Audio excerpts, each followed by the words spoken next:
नमस्कार, मैं हूं निशांत चतुर्वेदी और आप देख रहे हैं हमारी एक खास पेशकश शहादत मांगे इंसाफ। आक्रोश से भरी ये उनकी आवाज है जिनके बेटे पाकिस्तान के छद्म युद्ध में मारे गए।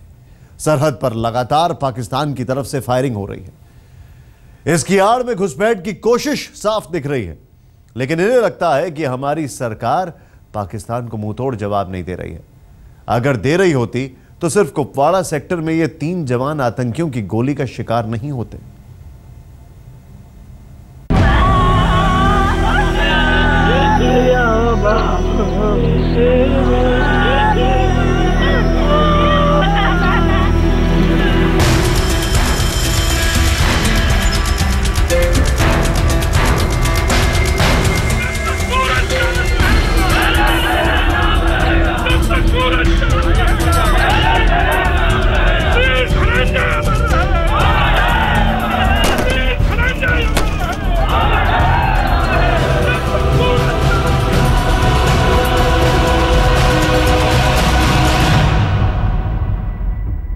कुपवाड़ा में आतंकियों से मुठभेड़ में शहीद हुए लांस नायक धनंजय सिंह का पार्थिव शरीर विशेष विमान से पटना लाया गया। उसके बाद बुधवार की सुबह अंतिम संस्कार के लिए मनेर ले जाया गया।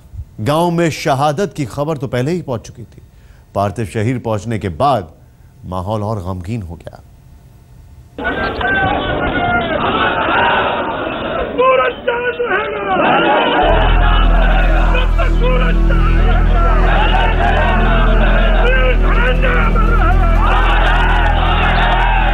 इस बार अपने गांव लौटेगा वो वीर, तो आलम कुछ ऐसा होगा ये किसने सोचा था।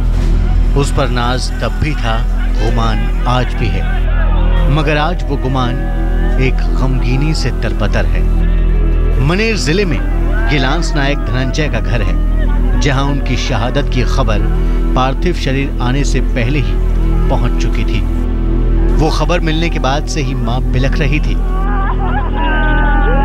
पत्नी तड़प रही थी और सूनी आंखों में बेटे की शहादत का साया लिए पिता फफक रहे थे। परिवार वाले काफी दर्द में हैं और जवाबी कार्रवाई चाहते हैं पाकिस्तान के ऊपर कार्रवाई होना जरूरी है। लांस नायक धनंजय राय का शव पहुंचते ही पूरे गांव का माहौल गमगीन हो गया। इन सब के बीच धनंजय के 3 मासूम बच्चे खामोशी से सबका चेहरा पढ़ने की कोशिश कर रहे थे। आखिर उनके घर इतने लोग क्यों जमा हैं? उनके पापा का नाम लेकर सब रो क्यों रहे हैं? अच्छा ही है जो अभी जिंदगी ने इन्हें मौत का मतलब नहीं समझाया। पापा कहाँ पे हैं पता है आपको? जम्मू कश्मीर। तो पापा के साथ क्या हुआ है कोई पता? नहीं पता है। नहीं। 5 साल का अंशुल जब दादा की गोद में पिता को मुखाग्नि देने पहुंचा, तब भी उतना ही खामोश था। शमशान पर लोगों का हुजूम वैसे ही उमड़ा था। सेना के जवान अपने वीर साथी को सलामी दे रहे थे। बेटा सब खामोशी से देख रहा था और एक पिता का दिल बदले की आग में सुलग रहा था। कुपवाड़ा में चल रही मुठभेड़ के बारे में लांस नायक धनंजय ने 3-4 दिन पहले ही बता दिया था। घर वालों के फोन करने पर वो बात नहीं कर पाते थे, लिहाजा अनहोनी की आशंका पिछले कई दिनों से थी। सोमवार की रात 9 बजे सेना की तरफ से धनंजय की शहादत की सूचना दी गई। फोन पर बताया गया कि मुठभेड़ के दौरान धनंजय को गोली लग गई थी और इलाज के दौरान उनकी मौत हो गई। तभी से पूरा गांव मातम में था। बुधवार की सुबह जब पूरे सैनिक सम्मान के साथ धनंजय को आखिरी सलामी दी गई, तो माहौल और भी गमगीन हो गया। एक तरफ जवानों की बंदूकें धनंजय की शहादत को सलाम कर रही थी, तो दूसरी तरफ एक पिता की कराह साफ सुनाई दे रही थी। चिता सज चुकी थी और बारी थी मुखाग्नि देने की। इससे मुश्किल वक्त एक पिता के लिए और क्या हो सकता था, लेकिन ये रस्म भी पूरी करनी थी। रोहित सिंह, मनेर, आज तक। शहीदों के परिजनों की एक फरियाद और भी है। लांस नायक धनंजय राय का अंतिम संस्कार पूरे सैनिक सम्मान के साथ किया गया।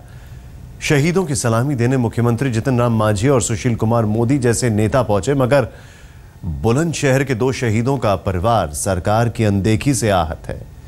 सीमा पर आतंकियों से लड़ते हुए इनके बेटों ने देश के लिए अपनी जान दे दी, लेकिन उनके अंतिम संस्कार में सरकार का कोई नुमाइंदा तक शरीक नहीं हुआ।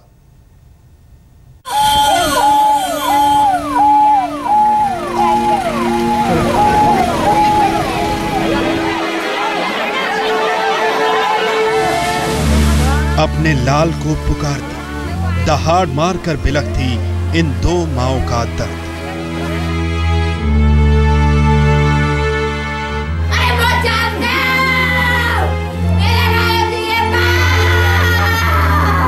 शहादत के साथ अपना सुहाग खो चुकी इन दो बेवा औरतों का विलाप।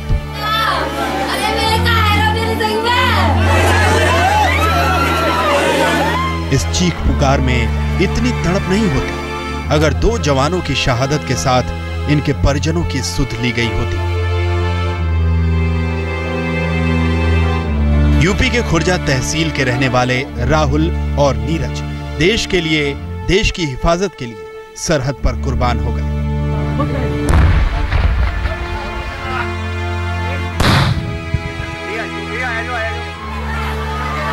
दो दिन बाद उनका शव राजकीय सम्मान के साथ गांव तो पहुंचा दिया गया, मगर ढांढस बंधाने वाला कोई नहीं आया।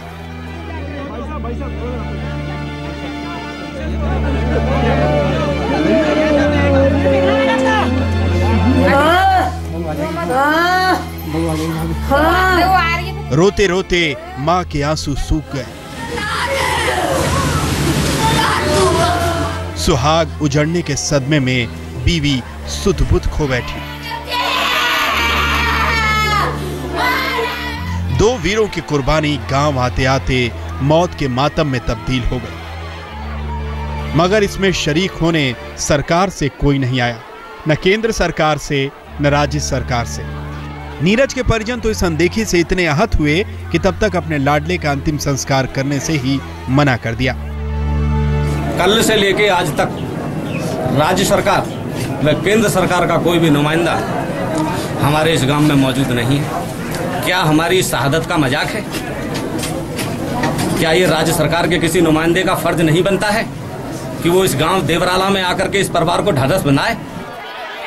काफी समझाने बुझाने के बाद नीरज का अंतिम संस्कार कर दिया गया, लेकिन आक्रोश की ज्वाला नहीं बुझी, न नीरज के परिजनों की, न ही राहुल के परिवार वालों की। जिस शहादत के साथ बाप का सीना गर्व से चौड़ा होता है, वो बदले की आग में सुलगता दिखा। राहुल के पिता को अपने बेटे की चिंता तभी से सताई जा रही थी जब से सरहद पर पाकिस्तान की हरकतें बढ़ी थी। उन्हें इतनी रणनीति और कूटनीति समझ नहीं आती कि तमाम हदें पार करने के बाद भारत की सेना बचाव की मुद्रा में क्यों है। आज उनका बेटा शहीद हुआ है, कल किसी और का होगा। यह सिलसिला आखिर कब तक? हमें खेद है कि हमारी सरकार इतना अच्छा बर्ताव नहीं बरत रही, जबकि मुंह तोड़ जवाब उन्होंने देना चाहिए। इसीलिए लिहाजा मैं उनसे प्रार्थना करूँगा मोदी सरकार से भी कि आप मेरे बच्चे की नहीं, सभी बच्चों की जान की बदला लेने की कोशिश करें। खुर्जा तहसील के बाहपुर गांव के रहने वाले राहुल 23वीं ग्रेनेडियर कंपनी में तैनात थे। शनिवार को घुसपैठ की सूचना पर राहुल को 8 जवानों के साथ कुपवाड़ा के केरन सेक्टर में सर्च ऑपरेशन का टास्क दिया गया। सर्च ऑपरेशन के दौरान पाकिस्तानी घुसपैठियों ने भारतीय जवानों पर गोली चलानी शुरू कर दी। इस दौरान आतंकवादियों की गोली लगने से राहुल कुमार वीर गति को प्राप्त हो गए।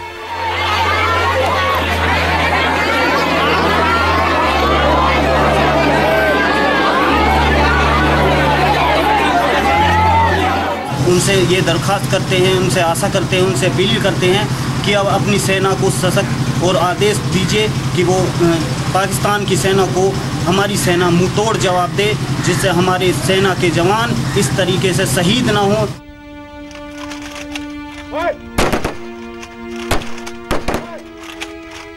इस आक्रोश को समझना मुश्किल नहीं, मुश्किल है तो इस अनदेखी को समझना कि जिन जवानों ने देश के लिए जान कुर्बान कर दी, उन्हें सलामी देने की फुर्सत भी सियासत वालों के पास नहीं है। बुलंदशहर में मुकुल शर्मा के साथ आज तक ब्यूरो। अभी कुछ ही दिन पहले प्रधानमंत्री ने सेना के जवानों को भरोसा दिया था और यह कहा था कि देश के लिए जो अपनी जान की परवाह नहीं करेंगे, दुश्मनों से लड़ते लड़ते शहीद हो जाएंगे, उनके परिजनों को यह एहसास होने ही नहीं दिया जाएगा कि उनका बेटा खोया है। लेकिन खुर्जा में जवानों का शव पहुंचा तो यह भरोसा निहायत ही खोखला लगा। यह आरोप शहीदों के घर वालों का है।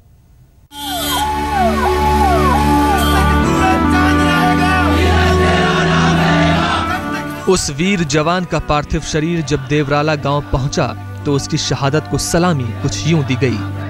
काफिला आगे बढ़ता रहा, उसके पीछे जवानों का जयकारा लगता रहा। गर्व और शोक से भरा यह काफिला जैसे ही गांव के अंदर दाखिल हुआ, पूरा मंजर ही बदल गया।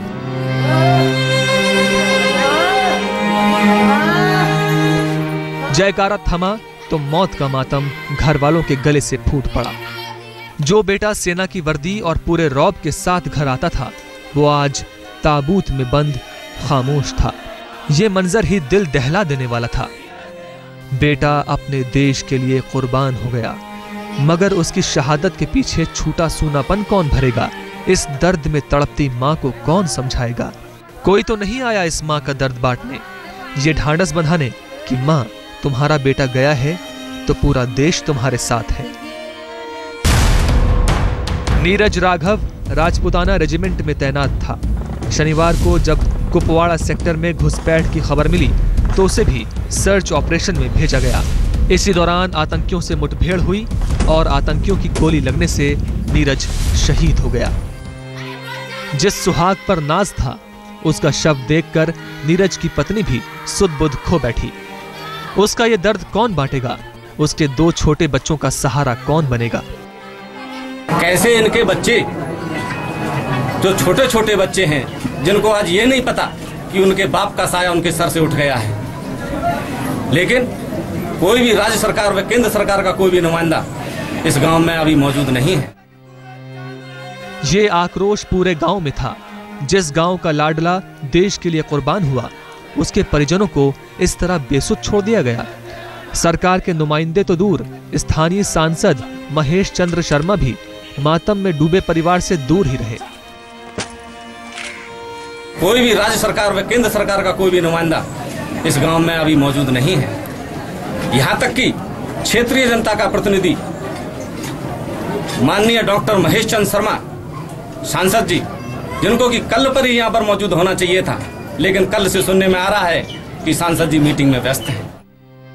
लद्दाख में जवानों को संबोधित करते हुए मोदी तो कह गए थे कि उनकी सरकार इस बात का भरोसा देती है जब किसी माँ का बेटा शहीद होगा तो उसके पीछे पूरा देश खड़ा होगा। लेकिन यहाँ वो भरोसा कोरी कल्पना के सिवा कुछ नहीं दिखा। बुलंदशहर में मुकुल शर्मा के साथ आज तक ब्यूरो।